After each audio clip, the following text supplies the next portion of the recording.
ስለዚህ አላህ Subhanahu Wa Ta'ala ሀብትን ይሰጣል ለምንድነው እኛን ሊሞክረን ሊፈትነን ሲፈልግ ፈየቁሉ ረቢ አክረመን ጌታዬ እኮ እኔን አክብሮኛል ይላል መጨረሻ ላይ ግን ምን አለ ከላ ነው ያለው አላህ እንደዛ እናንተ እንደምታስቡት አይደለም አለ ለነስፈዐን بالناصية እቺ ግንባሩን ይዘን እናፈርጠዋለን አላህ እስቲ ይሞክራል أنت نور القلب لما أظلمت الدنيا أنت ري الروح لما جفت بسم الله الرحمن الرحيم الحمد لله رب العالمين والصلاة والسلام على أشرف الأنبياء والمرسلين نبينا محمد وعلى آله وصحبه أجمعين أما بعد በመጀመሪያ ይሄን ፕሮግራም ያዘጋጁ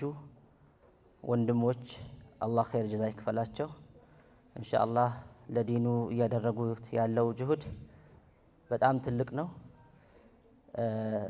አላህ Subhanahu Wa Ta'ala እንግዲህ የልፋታቸውን ያህል ውጤቱንም አላህ ጥሩ ያድርገው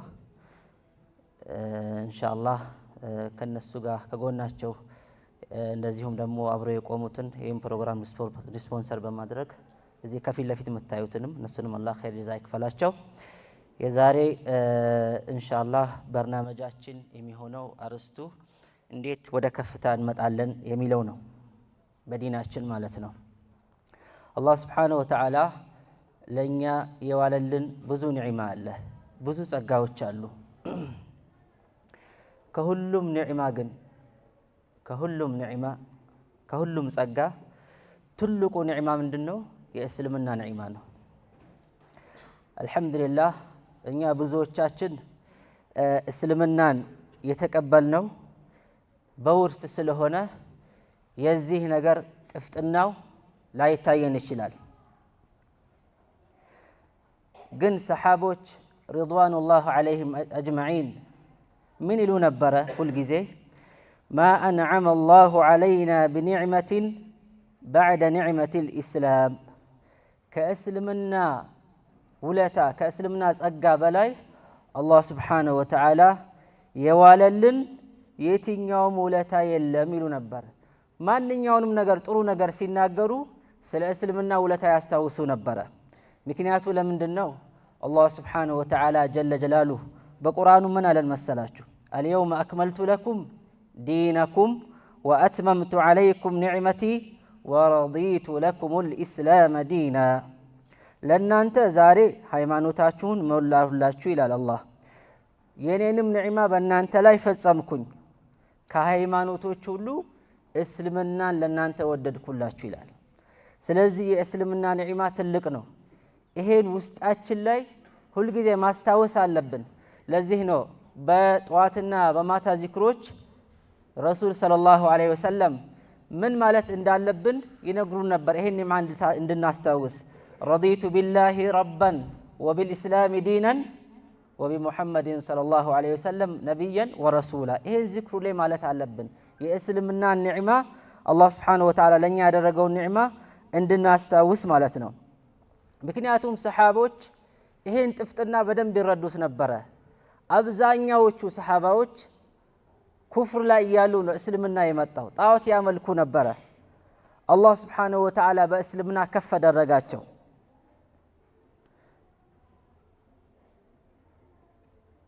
ምክንያቱም አረቦች ከእስልምና በፊት ምን ነበሩ የተለያዩ ጎሳዎች ነበሩ የተለያዩ ብሔረሰቦች እርስ በራሳቸው ይጋጩ ነበር አንዱን እስኪፈጅ ድረስ ጦርነቱ አያበቃም ምክንያቱም የሚዳኙበት ህግ የላቸውም ሲጨቃጨቁ የሚመለሱበት ነገር የላቸውም አላህ Subhanahu Wa Ta'ala በቁርአኑ ምን አለ فإن تنازعتم في شيء فردوه إلى الله والرسول ነው አይደል እንዴ ወደ አላህና ወደ ረሱሉ ተመለሱ ነው ያለው በቁርአናችን እነሱ ግን የሚዳኙበት ነገር የላቸውም አንዱን እስኪጨርስ ድረስ ጦርነት አያበቃም ነበር ለዚህም ነው ደካሞች ነበሩ ቦታ የሚሰጣቸው ህዝቦች አልነበሩም እንደምታውቁት በታሪክ የመንን ያስተዳድር የነበረው የሀበሻው አስተዳዳሪ አብርሃም ይባለው ከአባን ለማፍረስ ቀጥ ብሎ ነው ሄደው ቀጥ ብሎ ማንንም መንገድ ላይ ከለከለው የለም ሊከላከሉ የመጡትን ራሱ መታ እያደረገ መንገድ እንዲያሳዩት ነበር እያደረጋቸው የነበረው።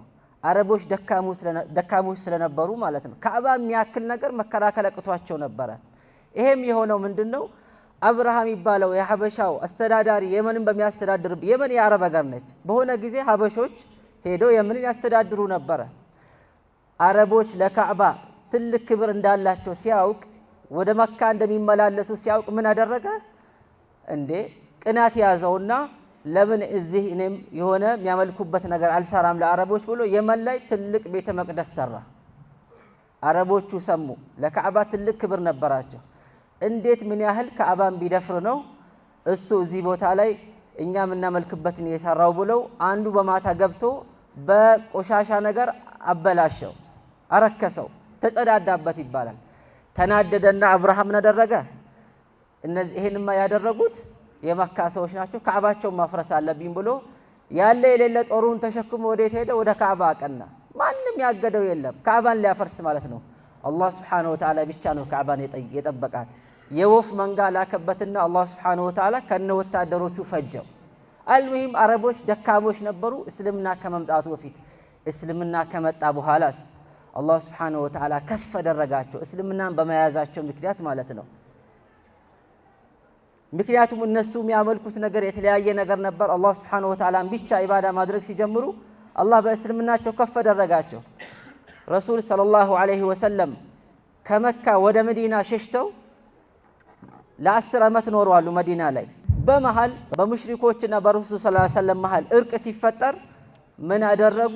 ረሱል ሰለላሁ ዐለይሂ ወሰለም ለተለያዩ መንግስታትና ንጉሶች ደብዳቤ ይልኩ ነበረ። ደብዳቤ ከላኩለት ውስጥ አንዱ ማን ነበር? የሮሙ ንጉስ ሄረቅል ዐዚሙ ሩም። የረሱል ሰለላሁ ዐለይሂ ወሰለም ደብዳቤ ሲደርሰው አጋጣሚ እሱ ፍልስጤም ነበረ። በዛን ጊዜ ፍልስጤሞችን ሮሞች ወረው ይዘዋት ነበረ። እንግዲህ አስቡት፣ በዚህ በኩል ሀበሾች ወረዋታል፣ በዛ በኩል ሮሞች አረቦችን ተከፋፍለው ነበረ የሚገዟቸው። ግን እሱ ምን አደረገ? ለመሆኑ ለዚህ ሰውዬ ለነብዩ ማለት ነው ሙሐመድ ሰለላሁ ዐለይሂ ወሰለም ቅርብ የሆነ ሰው ካለ እስቲ አምጡልኝ ሲል አረቦች አጋጣሚ የመካ ሰዎች እስልምናን አልተቀበሉም። በዛን ጊዜ ለንግድ ይመላለሱ ነበረ ወደ ሻም። ማንን ያቀርቡለታል? አቡ ሱፊያን ማለት ደግሞ እስልምናን አልተቀበለም። በዛን ጊዜ መካ ላይ ነበረ። ረሱል ሰለላሁ ዐለይሂ ወሰለም መካ እንድል አድርጎ የገቡት በ8ኛው ሂጅራ ነው። ይሄኛው በሁደይቢያ ዘመቻ ጊዜ ማለት ነው። አቡ ሱፊያን ማለት ደንበኛ የረሱል ሰለላሁ ዐለይሂ ወሰለም ጠላት ነው። አስጠራውና ከገበያ አንተስ የመሐመድ ቅርብ ሰው ነህ? አዎ የቅርቡ ሰው ነኝ። እሺ ከሱ ጋር የነበሩ ሰዎችን አስቀመጣቸው። እኔ ስለ መሐመድ ይሄን ሰውዬ ጠይቀዋለሁ። ይሄ የሚለው የሮሙ ንጉስ ነው፣ ለአቡ ሱፊያን ነው የሚለው። እኔ ስለ መሐመድ ጠይቀዋለሁ፣ ውሸት የሚናገር ከሆነ ውሸት በሉ ብሎ ከጀርባው አስቀመጣቸው። ሌሎቹም ካፊሮች ማለት ነው፣ ሁሉም ሙሽሪኮች ናቸው። ስለ ነብዩ ሰለላሁ ዐለይሂ ወሰለም አንድ በአንድ መጠየቅ ጀመረ። ይሄ ሰውዬ ምን አይነት ነው? ከምን ቤተሰብ ነው የመጣው? ከዚህ በፊት ይዋሽ ነበር? ኧረ አይዋሽም። አማና ይበላ ነበር? አይበላም። ምንም ሁሉንም ስለ ነብዩ ሰለላሁ ዐለይሂ ወሰለም ጥሩ ነገር ተናገረ። ምክንያቱም እሱ ቢዋሽ ከኋላ ያሉ ሰዎች ውሸታም ይሉታል፣ ፈርቷል። ምክንያቱም ንጉስ ነው የጠራው። መጨረሻ ላይ ግን ስለ ነብዩ ሁሉ ነገር ከሰማ በኋላ የሮሙ ንጉስ ምን አለ? በዛን ጊዜ ልክ በአሁን ጊዜ አሜሪካና እንግሊዝ፣ ሩሲያ እንደምንለው ገናና መንግስቶች ነበሩ። ፉርስና ሮም ይባላሉ። የኢራንና የሮም ንጉስ ማለት ነው። አንደኛው ነው አቡ ሱፊያን አስጠርቶ እየጠየቀው የነበረው። ስለ ነብዩ ሰለላሁ ዐለይሂ ወሰለም ሁሉ ነገር ከሰማ በኋላ ምን አለ? እኔ እዚህ ሰውዬ ጋር ብደርስ ኖሮ እግሩን አጥበው ነበር አለ። ነብዩን ማለቱ ነው። ትልቅ ስልጣን ላይ ያለ ሰው ነው፣ ንጉስ ነው። ብዙ ግዛቶችን በውስጡ የሚያስተዳድር ንጉስ ነው። እንደውም ይሄ ሰውዬ ከአንዳንድ ቀን የኔ እግር የረገጠበትን ቦታ ሁሉ ያስተዳድራል አለና መጨረሻ ላይ እና አቡ ሱፊያን አሰናበታቸው። በቃ ስለሱ ጠይቂያቸዋለሁ ውጡ አላቸው። ወጡ። ከወጡ በኋላ እና አቡ ሱፊያን በጣም ተደናገጡ። ምክንያቱም ረሱልን ሰለላሁ ዐለይሂ ወሰለም እያሳደዱ የነበሩ ሰዎች ናቸው መካ ላይ። እነሱ ሙሽሪኮች፣ ረሱል ሰለላሁ ዐለይሂ ወሰለም እና ሰሃቦች ሙእሚኖች ሆነው ማለት ነው። እንዴ የኢብኑ አቢ ካብሻ ጉዳይ እኮ ገነነ። እኛ ሙሐመድ እንደ ንቀት የምናየው ሰውዬ ይሄ የነጮች መንግስት ሁሉ ይፈራው ጀመሩ ማለት ጀመሩ፣ እየተነጋገሩ ማለት ነው። ይሄ የመጣው በምንድን ነው? ረሱል አለይሂ ሰላቱ ወሰላምና ሰሃቦች የአላህ ሱብሓነሁ ወተዓላን ከሊማ ከፍ ለማድረግ ላኢላሃ ኢለላህን ከፍ ለማድረግ ባደረጉት ትልቅ የሆነ ጥረት ነው ማለት ነው። እኛስ ወደ ትልቁ ከፍታችን ወደ ክብራችን ሰሓቦችና ረዲየላሁ ዐንሁም አጅመዒን ረሱል ሰለላሁ ዐለይሂ ወሰለም ወደ ነበሩበት ክብር የምንመለሰው ምን በማድረግ ነው? እንደሚታወቀው ትልቁን ታላቋን ቃል የተናገረው ማን ነው? ዑመር ኢብኑል ኸጣብ ነሕኑ ቀውሙን አዐዘና አላሁ ቢልኢስላም። አላህ ስብሓነሁ ወተዓላ እኛን እኮ ከፍ ያደረገን በእስልምና ነው። ወመህማ ብተገይና አልዒዘተ ቢገይሪሂ አዘለና አላህ። ከእስልምና ውጭ ከፍታን በምንፈልግበት ጊዜ አላህ ስብሓነሁ ወተዓላ ያዋርደናል አለ። ይሄም የሆነው መች ነው? ሰሓቦች ቅድም እንደተባለው ሂረቅል ይፈራው የነበረው ነገር ደረሰ። በዑመር ኢብኑል ኸጣብ ረዲየላሁ ዐንሁ ዘመን በአቡ ዑበይደት ኢብኑል ጀራህ መሪነት ሰሓቦች ቤተል መቅዲስን ፍልስጤምን በሙስሊሞች ስር አደረጉ። እዛ አካባቢ የነበሩ አስተዳዳሪዎች ምን አሉ? እኛ የቤተል መቅዲስን ቁልፍ ለአለቃችሁ ካልሆነ ለዋና ለመሪያችሁ ካልሆነ ለእናንተ አንሰጥም አሏቸው ለሰሓባዎች። በዚህን ጊዜ ለዑመር ተላከለት መልእክተኛ ሲልኩለት ችግር የለም ለቤተል መቅዲስማ ሄዳለሁ ብሎ ከመካ እስከ ፍልስጤም በእግሩ ነው ሄደው። በግመል ከባሪያው ጋር እየተፈራረቁ ነው ሄዱት። ወደ 1300 ኪሎ ሜትር ማለት ነው። አስቡት። ከሄደ በኋላ ሲደርስ እነሱ የጠበቁት ዑመር ኢብኑል ኸጣብ ማለት በብዙ ጋርዶች ታጅቦ በብዙ ሰው ታጅቦ በአሽከሮች ታጅቦ ቤተል መቅዲስ ይደርሳል ነበር። እነሱ ሲያዩት ግመሉን እየጎተተ አንዴ ባሪያው በግመሏ ላይ ይወጣል፣ አንዴ እሱ ይወጣል። በጣም ተደነቁና አቡ ዑበይደት ኢብኑል ጀራህ ረዲየላሁ ዐንሁ በጣም ገረመው። ያ ዑመር ትንሽ እኮ እንትን ሆነ ተስተካክለ ምናምን ብትመጣ ምናምን ብሎ ትንሽ ሲናገረው ያ አቡ ዑበይዳ እችን ንግግር የተናገረው ሌላ ሰው ቢሆን ትንሽ አሳምመው ነበረ። ግን አንተ ስለሆንክ ምንም አልለውም። አላህ ስብሓነሁ ወተዓላ እኛን እኮ ከፍ ያደረገን በአጃቢ በልብስ በተለያየ ነገር እኮ አይደለም በእስልምና ነው አለ ዑመር ኢብኑል ኸጣብ ረዲየላሁ ዐንሁ። ነሕኑ ቀውሙን አዐዘና አላሁ ቢልኢስላም። አላህ እኛን ከፍ ያደረገን እኮ በእስልምና ነው እንጂ በሌላ ነገር አይደለም ብሎ መልስ መለሰለት። እኛ በአሁን ጊዜ ያለነው ሙስሊሞች አላህ ወደ ከፍታው የሚያመጣን በምንድን ነው? ከፍ የሚያደርገን ተዋርደን ያለነው ሙስሊሞች በተለያየ ሀገር የተለያየ ችግር ይደርስባቸዋል። ይሄው አመት ሙሉ ፍልስጤሞች ጀዛሁላሁ ኸይረን አሁን ስለ ቁርስ አንድ ግጥም አንብቦልን ነበር። እንደፈለጉ እየጮሁ ነው፣ ማንም ይደርስላቸው የለም። አመት ሙሉ ማለት አመት ሊሆን ነው። እኛስ አላህ ሱብሓነሁ ወተዓላ ከፍ የሚያደርገን ምን ስናደርግ ነው? በመጀመሪያ ሰዎች ትልቅነትን ይፈልጋሉ፣ ከፍታን ይፈልጋሉ፣ የበላይ መሆን ይፈልጋሉ። ይሄ የሰው ልጅ ባህሪ ነው። አንዳንዶቹ በዱንያ ከፍ ማለት የሚፈልጉ ሰዎች አሉ። ግን ሰዎችን ዱንያ ከፍ ያደርጋቸው።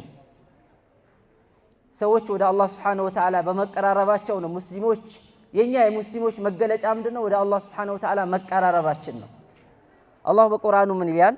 አመል ኢንሳኑ ኢዛ መብተላሁ ረቡህ ፈአክረመሁ ወነዐመሁ ፈየቁሉ ረቢ አክረመን። አላህ ስብሓነሁ ወተዓላ የሰው ልጆችን ፈትኗቸው ሲያበቃ አለ ገንዘብ ሲሰጣቸው፣ ሀብት ሲሰጣቸው። ስለዚህ አላህ ስብሓነሁ ወተዓላ ሀብት የሚሰጠን ለምንድን ነው? እኛን ሊሞክረን ሊፈትነን ሲፈልግ ነው። ፈየቁሉ ረቢ አክረመን፣ ጌታዬ እኮ እኔን አክብሮኛል ይላል። መጨረሻ ላይ ግን ምን አለ? ከላ ነው ያለው አላህ። እንደዛ እናንተ እንደምታስቡት አይደለም አለ አላህ። ስለዚህ የሰው ልጆች ክብር የሚያገኙት በምን ይመስላቸዋል? በገንዘብ ይመስላቸዋል። ይሄ አይደለም። ተበት የዳ አቢ ለሀቢን ወተብ ማ አግና ዐንሁ ማሉሁ ወማ ከሰብ።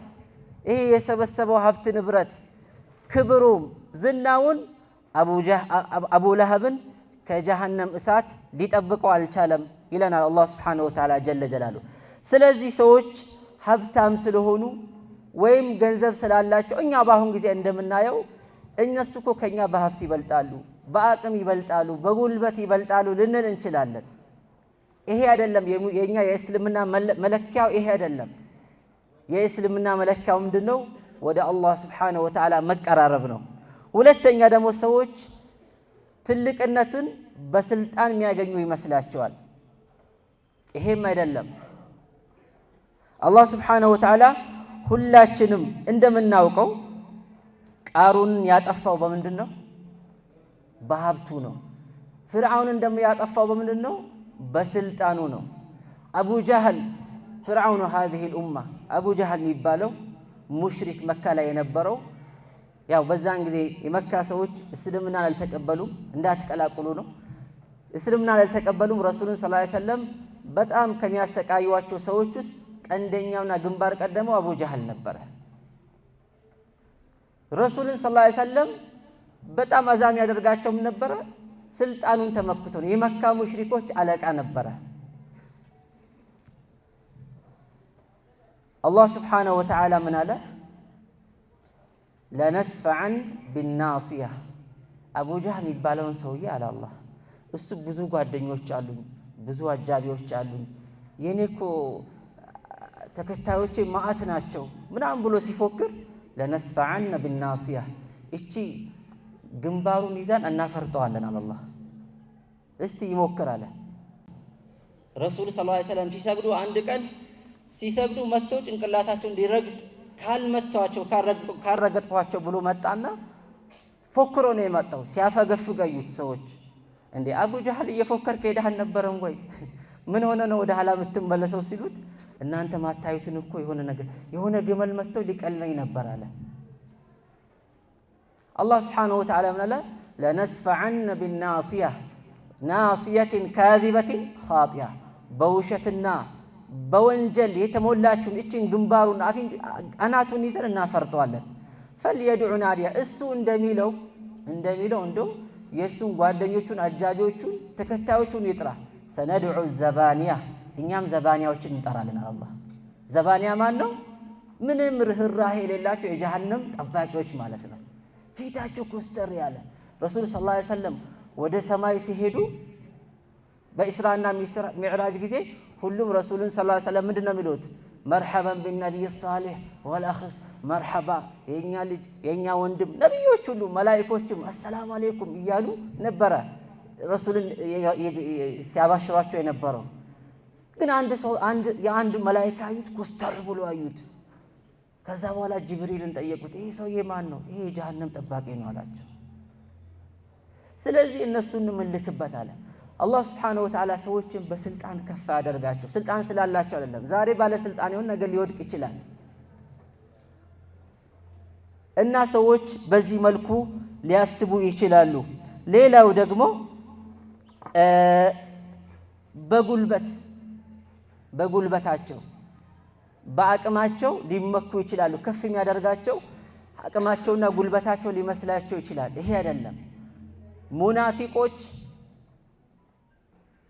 ኩፋሮችን ሙናፊቅ እኛ በእስልምና ላይ ሙሽሪክ አለ፣ ሙናፊቅ አለ፣ ሙእሚን አለ። ሙእሚን ማለት ሰሓባዎችና ረሱልና ሰለላሁ ዐለይሂ ወሰለም ሰሓቦች ናቸው። ሙናፊቅ ደግሞ አስመሳይ ነው። ሙስሊም መስሎ ላዩ ሙስሊም ነው፣ ውስጡ ሙሽሪክ ማለት ነው። ሙሽሪኮች ደግሞ ጣዖታውን ናቸው። ሙሽሪኮች ከአላህ ሱብሓነሁ ሌላ ነገር የሚያመልኩ ሰሓቦች ረዲየላሁ ዐንሁም ደካማ ስለነበሩ ሙሽሪኮቹ ሙናፊቆቹ ወዳጅ አድርገው የሚይዙት ማን ነበር? ሙሽሪኮችን፣ ባለሀብቶችና ከበርቴዎችን ማለት ነው።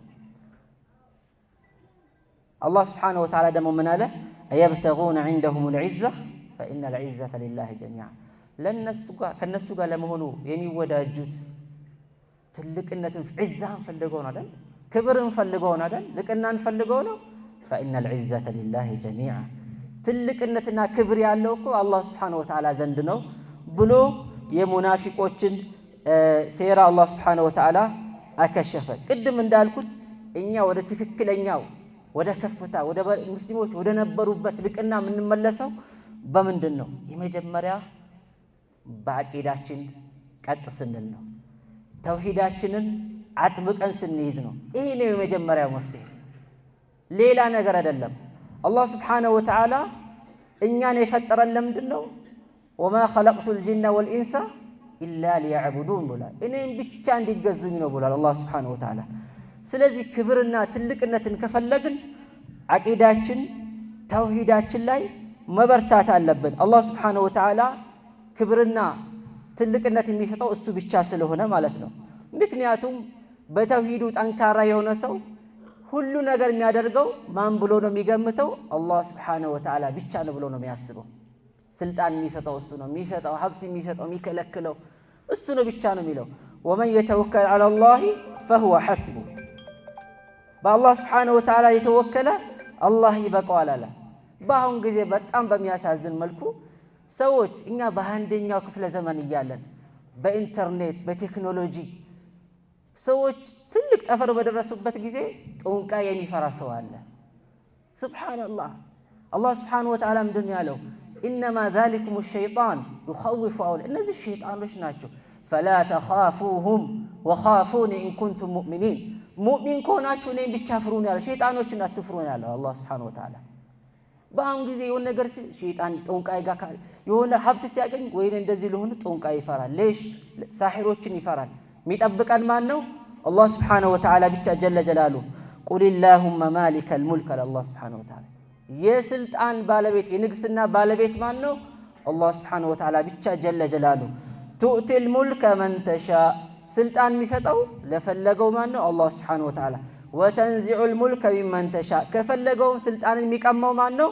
አላህ ሱብሓነሁ ወተዓላ። ቢየዲከል ኸይር ኢነከ ዐላ ኩሊ ሸይኢን ቀዲር። ሁሉንም ነገር ቻይ ነው አላህ ሱብሓነሁ ወተዓላ። ስለዚህ ሙእሚን የሆነ ሰው አቂዳውን እኛ ሙስሊሞች ወደ አቂዳችን ወደ ተውሂዳችን ብንመለስ አላህ ሱብሓነሁ ወተዓላ ከፍታን ይሰጠናል።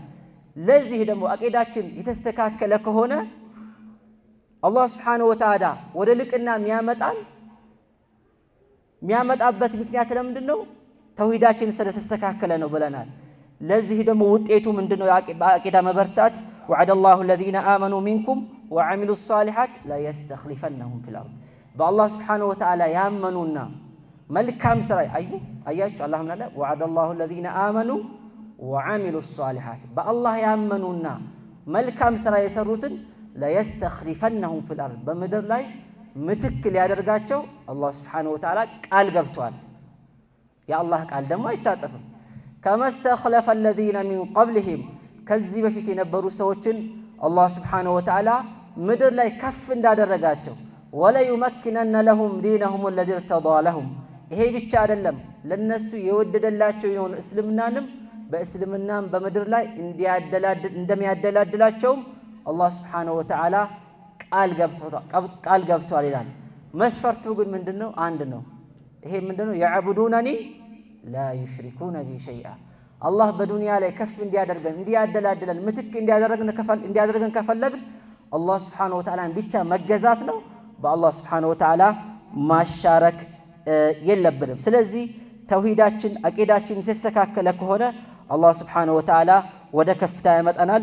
ሌላው ደግሞ በእስልምና መኩራት አለብን። ኢዕቲዛዝ ቢዲን። አንዳንድ ሰዎች በእስልምናቸው የሚፈሩ አለ፣ የሚሸማቀቅ ሰው አለ።